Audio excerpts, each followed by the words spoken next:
Mesdames, Messieurs, bonsoir. Bienvenue dans le 22h de Télé Djibouti, dans l'actualité de ce lundi 6 juin. Les forces armées djiboutiennes ont célébré aujourd'hui le 45e anniversaire de leur création.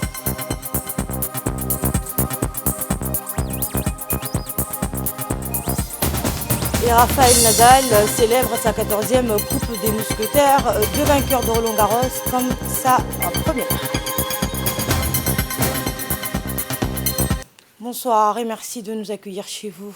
Les forces armées djiboutiennes ont célébré aujourd'hui leur 45e anniversaire dans la joie et l'allégresse, placée sous l'égide du Premier ministre Abdelkader Kamel Mohamed. Le 45e anniversaire de la création de l'armée djiboutienne a été marqué par une prise d'armes suivie d'un défilé militaire à pied. Eh bien, cet événement national tant attendu s'est réalisé après 2 années de proscription dues aux restrictions liées à la pandémie du Covid-19, ayant totalement bouleversé l'ordre et l'économie mondiale. Symbole d'unité et de cohésion, les forces de défense, de sécurité, garantes de stabilité et de la souveraineté nationale, ont défilé ensemble sous la bannière de l'unité. Toutes les institutions étaient présentes. Au total, plus de 1400 hommes et femmes portant l'uniforme se sont rassemblés ce matin à la place du rapport du Centre d'instruction technique et tactique d'Ambouli du camp Cheikh Ousmane.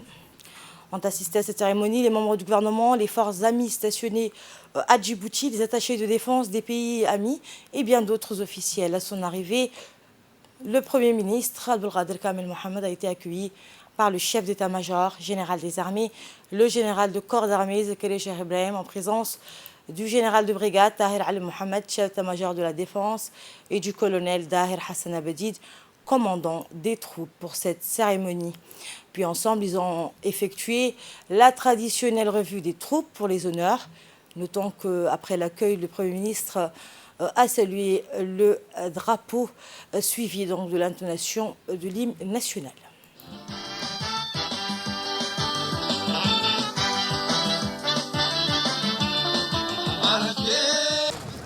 Forces de sécurité rassemblées pour la cérémonie commémorant le 45e anniversaire de la création de l'armée djiboutienne. Colonel Dahir Hassan Abedid, commandant de troupes, mes devoirs son excellence.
Dans un discours prononcé à cette occasion, le lieutenant-colonel Mohamed Rayad, chef de cabinet de la CMGA, a dressé un bilan des réalisations et des activités des forces armées djiboutiennes de l'année écoulée, entre autres l'acquisition des nouveaux matériels permettant d'augmenter l'opérationnalité des régiments dans l'accomplissement de leur mission. Écoutons un extrait de son discours. Du 45e anniversaire de nos forces armées m'offre l'occasion de rendre l'hommage de la nation à nos vaillants soldats qui ont sacrifié leur âme pour défendre la patrie. En leur mémoire, je vous invite à observer une minute de silence pour lire la Fatiha. La cérémonie du 6 juin est pour nous un moment de bilan et de réflexion afin de définir nos objectifs et nos priorités pour une projection vers un avenir que l'on souhaite toujours meilleur. Nos forces de défense et de sécurité poursuivent les efforts qu'elles mènent au quotidien pour défendre l'intégrité du territoire et assurer la sécurité et la protection de nos concitoyens. Au cours de ces dernières années, des opérations de ratissage se sont succédées dans les régions de l'intérieur et au long de nos frontières.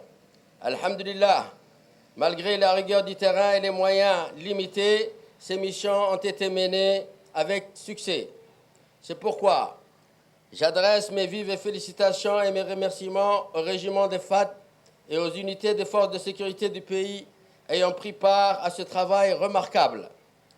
Ces missions doivent continuer dans chacune des régions pour empêcher toute menace pouvant nuire à notre sécurité. L'arrivée du premier lot des véhicules Oural, l'acquisition des moyens navals importants, l'acquisition du deuxième avion MA-60 ainsi que l'hélicoptère de combat Z9 sont des exemples concrets du renforcement en équipement pour répondre aux nécessités de nos engagements. Nos autres préoccupations sont aussi en cours de résolution. En effet, c'est une nécessité absolue pour nos forces de défense et de sécurité de disposer des matériels dont elles ont besoin pour être à la hauteur des défis sécuritaires actuels et à venir. Nous nous réjouissons aussi du respect de la parité de genre au sein de notre armée. Aujourd'hui, les personnels féminins des armées ont atteint un niveau de compétence élevé. Dévouées pour défendre le drapeau national avec autant de courage que celui des hommes, elles assument pleinement les responsabilités qui leur sont confiées. C'est depuis 11 années que les forces armées djiboutiennes sont engagées au sein de l'AMISOM qui porte désormais le nom d'ATMIS depuis avril 2022, afin de participer au rétablissement de la paix en Somalie, pays en guerre depuis plus de 30 ans. Cette solidarité de contribuer à la préservation de la paix et de la sécurité dans notre région et dans le monde s'inscrit dans la volonté et la vision stratégique de son Excellence Al-Hajj Ismail Omar Guelleh, président de la République et chef suprême des armées. Outre leur action louable à caractère humanitaire au profit de nos frères somaliens, nos hommes ont pu, malgré toutes les difficultés, libérer plusieurs villes et rétablir la sécurité dans leur zone de responsabilité. À ce titre, je veux saluer l'engagement exemplaire et les sacrifices de nos militaires qui accomplissent cette mission avec un sens élevé du devoir, comme a toujours été le cas des militaires djiboutiens déployés dans les missions multinationales ou internationales. Poursuivant son allocution, le lieutenant-colonel a souligné la montée en puissance des différentes composantes des forces armées djiboutiennes, chacune dans ses domaines. À la politique de haute portée sociale de son Excellence le Président de la République, un toit pour tous, nous contribuons énormément à doter nos militaires d'un logement qui est un patrimoine important dans la stabilité et l'épanouissement des familles des militaires. Après la première phase de 500 logements construits à la cité Ahmed Saïd Guedi, rahimahullah, une deuxième phase de 700 logements a été lancée au début de cette année. Nous continuerons ces travaux pour concrétiser notre premier projet de construction allant jusqu'à 3700 logements. Par ailleurs, il est à souligner les divers projets réalisés par le service génie bâtiment dans le cadre de l'amélioration des conditions de vie et de travail de nos personnels. Il s'agit de la réhabilitation du poste d'Assamo, la construction de 2 soutes à munitions, de nouveaux hangars de 2 hectares pour les véhicules Oural, 3 bâtiments destinés à abriter les personnels féminins au camp Cheikh Ousmane, des nouvelles infrastructures au sein du bataillon d'intervention rapide à Al-Ounay. Dans le domaine de la santé, nous félicitons nos personnels médicaux qui sont aux côtés de leurs homologues du ministère de la Santé et qui sont mobilisés jour et nuit pour assurer les prestations médicales ainsi que l'opération nationale de vaccination contre le Covid-19 au profit de nos concitoyens.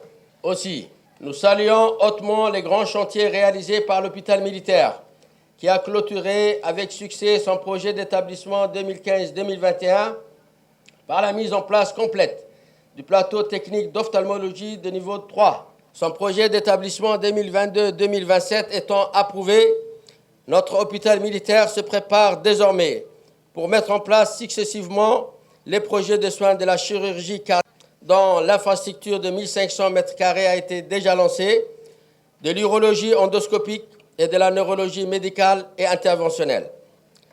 Il a été décidé par ailleurs de construire un nouveau bâtiment de spécialité chirurgicale afin de désengorger l'ancien bâtiment. Tout cela étant accompagné d'une large stratégie de ressources humaines afin d'assurer pleinement ces différents services. À cela s'ajoute l'ouverture très prochainement de la carrière hospitalo-universitaire aux médecins militaires, et ce, en étroite collaboration avec le ministère de l'Enseignement supérieur et le service de santé de l'armée royale marocaine.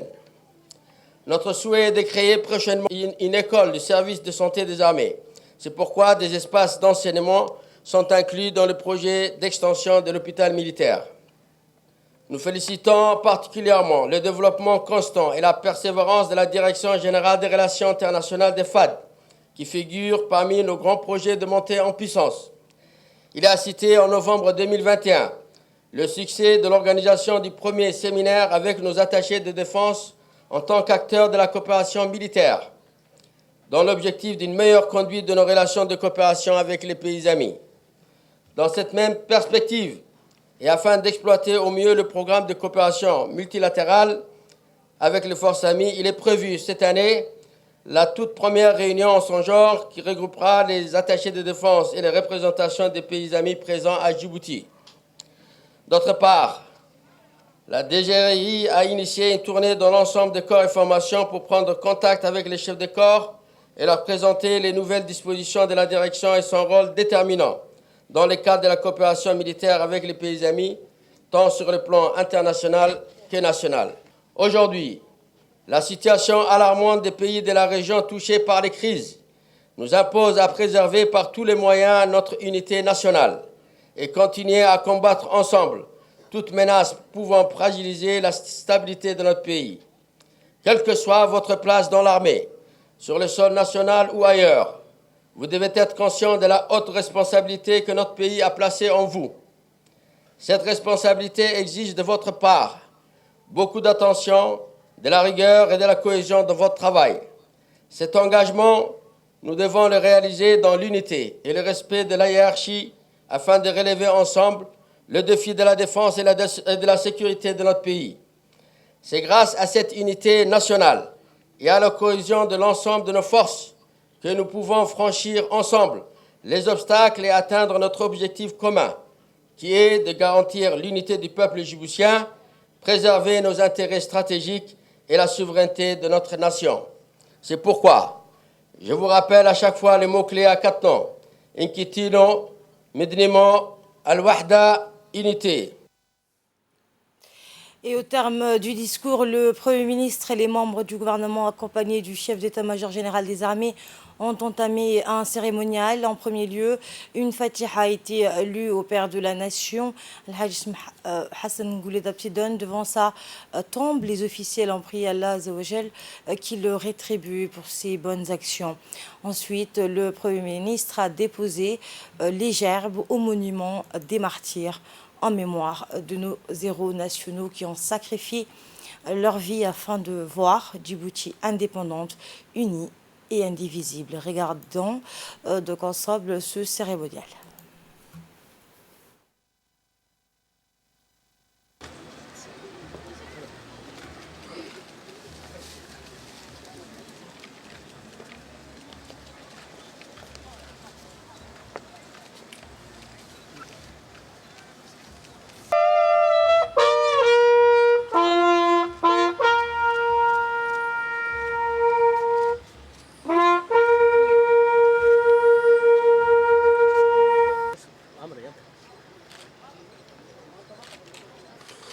أعوذ بالله من الشيطان الرجيم ولا تحسبن الذين قتلوا في سبيل الله أمواتا بل أحياء عند ربهم يرزقون فرحين بما آتاهم الله من فضله ويستبشرون بالذي ولا هم يحزنون صدق الله العظيم.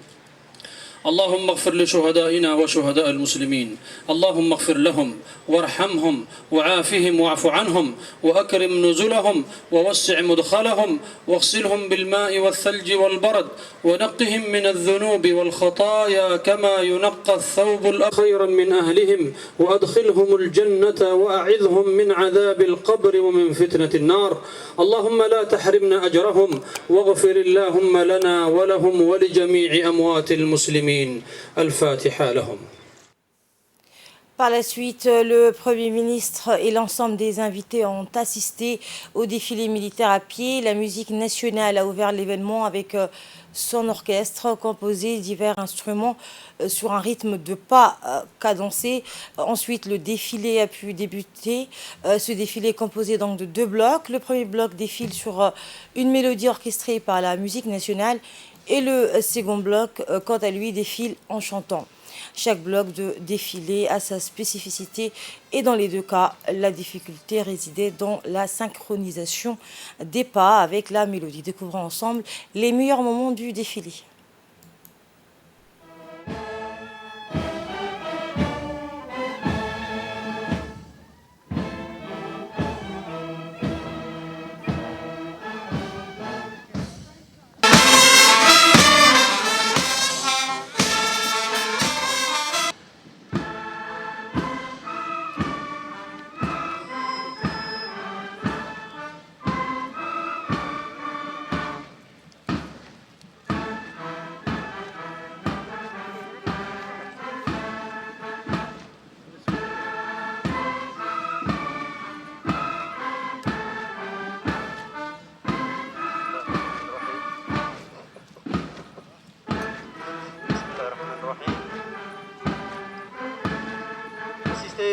Au passage illégal commandé par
au passage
Et cette commémoration du 45e anniversaire des forces armées djiboutiennes s'est poursuivie par des chants concoctés par le groupe Harbi autour d'une collation.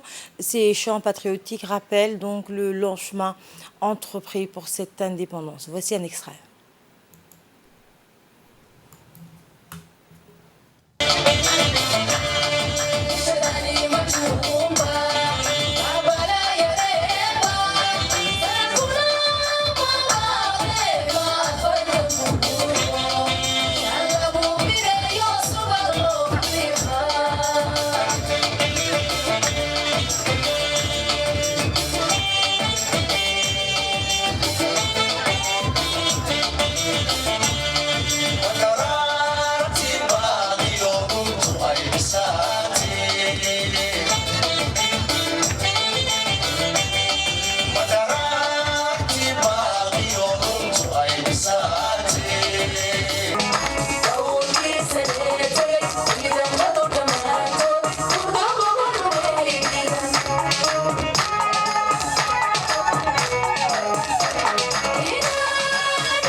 Dans le reste de l'actualité, le Premier ministre Abdelkader Kamel Mohamed a reçu dans ses bureaux le président de la Banque africaine de développement, accompagné d'une forte délégation. Le président de la Banque africaine de développement est à Djibouti pour amorcer et insuffler un nouvel élan sur le partenariat et la coopération entre la République de Djibouti et la Banque africaine de développement. Plusieurs domaines sont ciblés, dont la création d'emplois, les énergies renouvelables, le développement des sciences et des technologies, l'autonomisation financière des femmes, l'appui à l'entrepreneuriat des jeunes, l'agriculture, entre autres. Dr Akinwumi Adesina a indiqué au Premier ministre tout son soutien pour la réalisation et la concrétisation de tous ces projets. Et au terme de cette rencontre, le Premier ministre a élevé le président de la Banque africaine de développement de l'étoile du commandeur dans l'ordre du 27 juin. Écoutons justement le président de la Banque africaine de développement, c'était juste après son entretien avec le Premier ministre. Un entretien avec son Excellence, Monsieur le Premier ministre. C'est un entretien très important après mon engagement avec son Excellence, Monsieur le Président. Donc, je suis vraiment très touché parce que c'était une discussion très importante. On a discuté plusieurs de choses. On a discuté notre soutien pour le pays de Djibouti. Et ce soutien, c'est un soutien très important parce que nous donnons déjà le financement pour la Djibouti d'un montant de 200 millions de dollars américains. Et ces financements de 200 millions de dollars américains couvrent différents volets. Il y a le volet le financement de l'énergie, les lignes de transmission de l'énergie qui vient directement de l'Éthiopie vers ici, qui a beaucoup fait pour votre pays en baissant le prix de la production d'énergie, mais aussi au niveau de la tarification de l'énergie a beaucoup baissé. Et vous avez changé la dépendance de l'énergie fossile qui était à 100%, aujourd'hui à 15%. Nous avons eu l'occasion de discuter concernant notre financement pour l'énergie géothermique dans ce pays. Et cette énergie géothermique, ça va aussi augmenter la dépendance de pays sur l'énergie renouvelable. Et nous avons aussi eu l'occasion de discuter sur les systèmes routiers qui allient déjà l'Éthiopie et la Djibouti, et aussi le financement pour les systèmes routiers qui lient le Djibouti aussi avec le Somalie. J'ai eu l'occasion de parler avec M. le Premier ministre concernant le système de création d'emplois pour les jeunes, parce qu'il y a tellement le défi concernant le chômage pour les jeunes. Donc la Banque africaine de développement travaille à l'heure actuelle sur la création de nouvelles institutions qu'on appelle les banques pour l'investissement dans l'entrepreneuriat de jeunes africains, qui va soutenir le financement pour les jeunes africains, leurs entreprises et tout cela. Donc, ce sera quelque chose de très important pour nous à lancer ici. Et j'ai discuté aussi avec le Premier ministre concernant l'importance pour ce pays de se développer au-delà du port, parce que j'ai discuté ça avec son Excellence, Monsieur le Président. Hier, le Kempinski Palace a servi d'auditorium pour un dialogue entre le président de la Banque africaine de développement, qui est en visite de 48 heures à Djibouti, avec le ministre des Finances et avec la société civile. Dans une discussion panéliste, le ministre de l'économie et le président de la Banque africaine de développement, la directrice générale régionale de la Banque africaine de développement pour l'Afrique de l'Est, le ministre de l'enseignement supérieur, le ministre de l'agriculture ont pu échanger sur des thématiques dont notamment la jeunesse, l'emploi, l'agrobusiness, la sécurité alimentaire, les secteurs à fort potentiel d'opportunité. Le président de la Banque africaine de développement a partagé avec l'auditoire sa vision pour atteindre une Afrique plus prospère, moins dépendante de l'extérieur. L'invité de marque, qui est un ancien ministre de l'Agriculture du Nigeria, a exposé les différents instruments mis à disposition par la banque pour développer le continent. Il a notamment parlé des 5 priorités de développement de la Banque africaine de développement depuis qu'il est devenu président. Il s'agit d'électrifier, nourrir, intégrer, industrialiser et améliorer la qualité de vie des Africains. Le président de la Banque africaine de développement a notamment parlé de son ambitieux programme doté de 1,5 milliard de dollars pour développer l'agriculture en Afrique. Et en tant que ministre de l'Agriculture du Nigeria, il avait initié et conduit avec succès des programmes pour appuyer les agriculteurs.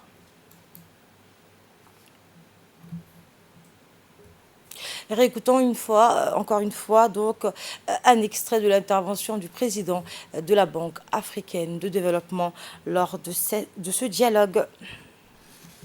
C'est un grand honneur pour moi de venir dans votre beau pays.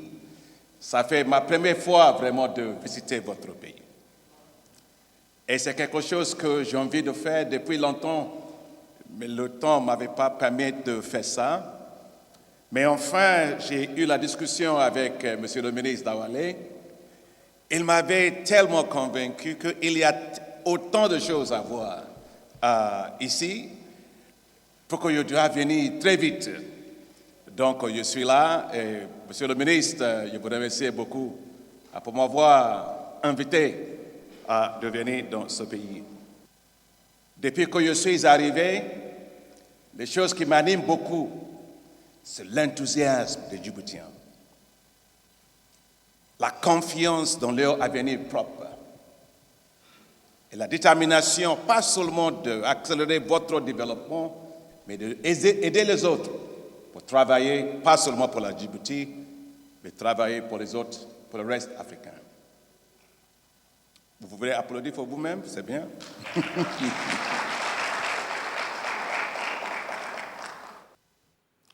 Et voici à présent le mot du ministre de l'économie et des finances, Ilyas Moussa Dawale. Il était prévu qu'il rende visite officiellement à Djibouti, et c'est chose faite aujourd'hui. On est très heureux de son séjour à Djibouti avec une très forte délégation. Mesdames et messieurs, les relations du groupe de la Banque africaine de développement et le gouvernement de Djibouti se sont intensifiées et se fructifiées année après année. Au jour d'aujourd'hui, le portefeuille de la BAD représente environ 27 324 millions de francs Djibouti, soit à peu près 200 millions de dollars, un peu moins de 200 millions de dollars. Mieux encore, et sous votre leadership, chers amis, vous avez bien voulu faire bénéficier Djibouti du guichet don du FAD, du Fonds africain de développement.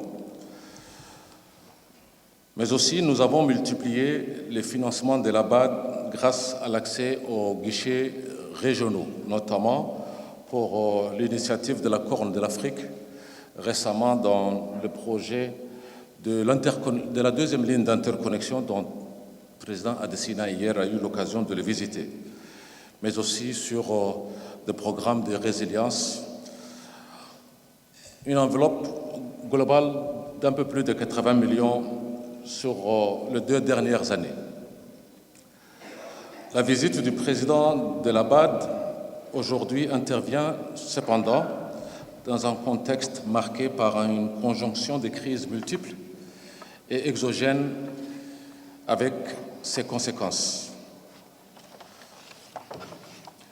En effet, les conflits ou cette crise géopolitique sur le plan mondial et régional ont des effets réels sur Djibouti et son économie. Nous considérons également les effets du changement climatique, puisque la sécheresse vécue dans les pays de la Corne de l'Afrique est naturellement présente également d'autres défis supplémentaires. Entre autres, Covid est passé par là également avec son effet dévastateur. À Tadjoura a eu lieu hier le lancement du symposium de la santé sous le patronage du ministre de la Santé. Ce symposium de la santé va permettre donc d'évaluer les réalisations et perspectives de la santé, de discuter sur les voies et moyens pour créer une plateforme susceptible de renforcer et de doter notre pays d'un système de santé fort et équitable. L'objectif général de ce symposium de la santé est de mettre en place des plateformes susceptibles d'organiser des consultations publiques à travers les ateliers thématiques dans le but est d'identifier les réformes sanitaires nécessaires, de donner la parole à la société civile, les Roukal, les chefs coutumiers ainsi que les religieux afin que ces derniers puissent exprimer leurs doléances et soulever les problématiques relatives à la santé pour atteindre la couverture de santé universelle à Djibouti. Le préfet de la ville, Hassan Dabelé, a souligné l'importance de la tenue d'un tel événement. Nous l'écoutons. De celle des systèmes de soins, le système de santé relève des choix politiques, d'une conception morale et éthique de la santé et du bien-être de l'ensemble de la population. Notre pays a constamment mis en place des réformes législatives et institutionnelles tangibles visant à renforcer notre système de santé.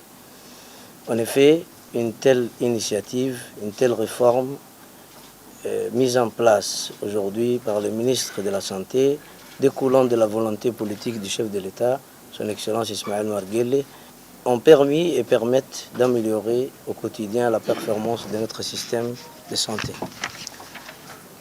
Mesdames et messieurs, ce symposium régional de la santé qui nous réunit aujourd'hui a pour objectif d'identifier les facteurs qui limitent la performance de notre système de santé, de réfléchir sur les pistes de solutions qui peuvent l'améliorer et de poser les questions qui permettront de nourrir le symposium national. Il est nécessaire de comprendre que la question de la santé publique, compte tenu de ses enjeux éthiques, occupe la toute première place dans le débat public. Mesdames et messieurs, cet événement est historique, tant au niveau territorial que national, du fait qu'il va favoriser la capitalisation de l'expérience, permettre une forme de décloisonnement entre services et acteurs sur le terrain, favoriser l'exercice de la démocratie sanitaire. Enfin, je voudrais dire que le système de santé doit aller au-delà de la prestation de soins et agir sur les facteurs sociaux, environnementaux et économiques complexes qui influent sur la santé. Et c'est pour cette raison-là qu'une action multisectorielle est essentielle pour relever les défis d'aujourd'hui et de demain. À cet égard, j'invite l'ensemble des différents acteurs à participer activement à ce travail de réflexion. Sur ce, merci de votre attention. La ministre de l'Investissement a dans son intervention mis en exergue les efforts constants mis en place par le gouvernement pour protéger la population djiboutienne dans toutes ses composantes et sur l'ensemble du territoire national. S'exprimant en langue afar, la ministre a par la suite remercié les autorités régionales et chefs coutumiers et religieux qui n'ont ménagé aucun effort pour la réussite de cette cérémonie de lancement du symposium de la santé. Prenant la parole à son tour, le ministre de la Santé, Dr Ahmed Roble, a dans son intervention rappelé que le système de santé à Djibouti a évolué à tous les niveaux et ce depuis 1999. Nous l'écoutons. Je suis très heureux donc d'être là ce matin dans cette région. Nous avons commencé ce matin sur tout l'étendue du territoire le symposium sur la santé. Et ce symposium est un exercice qui a été voulu par le chef de l'État, chef du gouvernement, Al-Hajj Ismaël Omar Guelleh.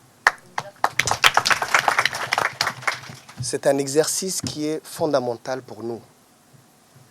Pourquoi il est fondamental? Parce que, comme vous le savez, à la suite du Covid-19, le monde a changé. Et à la suite également des changements climatiques, l'épidémiologie des maladies a changé. Le monde a changé. Et dans ce cas, notre système de santé doit évoluer et changer également dans la même perspective. Nous devons avoir un système de santé fort, résilient, mais également accessible pour tous. Nous devons avoir une médecine pour tous et partout.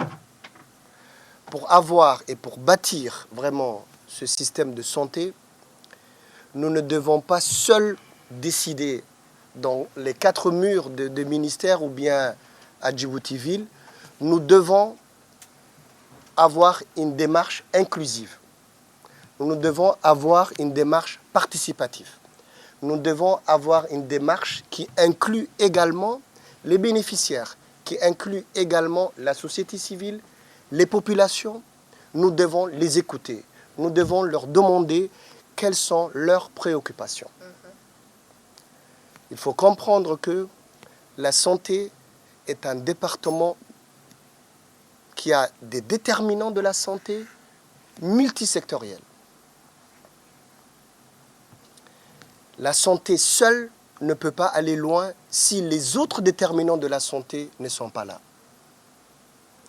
S'il n'y a pas d'eau, s'il n'y a pas d'assainissement, s'il n'y a pas la route, s'il n'y a pas l'hygiène, s'il n'y a pas l'éducation, la santé ne peut rien faire sans ces déterminants. C'est ce que nous appelons les déterminants de la santé. Donc, pour ce qui concerne le ministère de la Santé, nous sommes résolus, en tout cas, à bâtir un système qui intègre tout le monde et qui ne laisse personne au bord de la route. Et nous restons toujours au nord du pays où, dans le cadre des épreuves du baccalauréat session 2022, les ministres de l'Éducation nationale et celui en charge de la décentralisation sont rendus hier dans la région de Bok pour s'enquérir du déroulement des épreuves du bac 2022 dans la capitale historique de la République de Djibouti. Eh bien, au Bok, quelques 79 candidats se présentent aux épreuves du baccalauréat. Ces élèves issus de la ville de Bok et ses localités intérieures composent les épreuves auprès de leur famille, loin des difficultés et au stress liés au déplacement vers la capitale, comme il en fut autrefois. Les officiels se sont dirigés vers les centres d'examen installés au sein du lycée de Bok. Les deux ministres ont pu apprécier le travail préparatoire et la forte implication du comité mixte des deux départements pour les préparatifs du bac 2022. Les deux ministres ont eu des échanges nourris avec le préfet et le président de la région, président du conseil régional, pour recueillir les attentes et les doléances des parents et des enseignants surveillant les épreuves.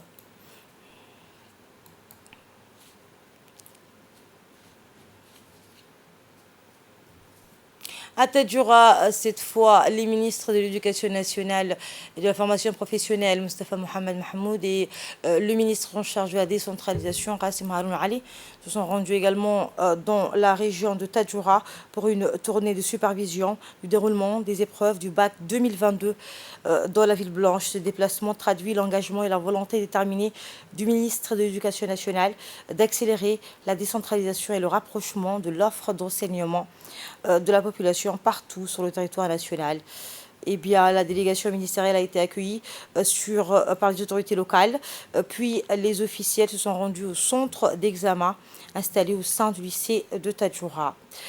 Eh bien, le préfet et le président du conseil régional ont eu des échanges avec les officiels pour avoir un feedback sur les défis qui ont été relevés ainsi que les difficultés rencontrées, même sans cloche, lors des discussions avec les enseignants qui surveillent le bac, les parents d'élèves et les chefs de centre, des discussions qui ont globalement fait ressortir et confirmer le bon déroulement des épreuves du bac. Et je vous le disais en titre, Rafael Nadal a remporté hier la finale de Roland-Garros face à Casper Ruud, roi incontesté de la part d'Auteuil. Il a soulevé sa 14e coupe des mousquetaires, 14 finales de Roland-Garros, 14 finales remportées. Rafael Nadal a continué d'écrire la légende de l'Open de France hier. Face à Casper Ruud, il ne lui a fallu que 3 sets pour soulever une nouvelle fois la Coupe des Mousquetaires, sa 22e victoire en Grand Chelem, un record absolu. Il compte désormais 2 longueurs d'avance sur ses 2 rivaux historiques. Il s'agit de Roger Federer et Novak Djokovic. Et c'est sur ce point que prend fin cette édition de la rédaction. Merci à vous de l'avoir suivi. Le programme continue sur Télé Djibouti.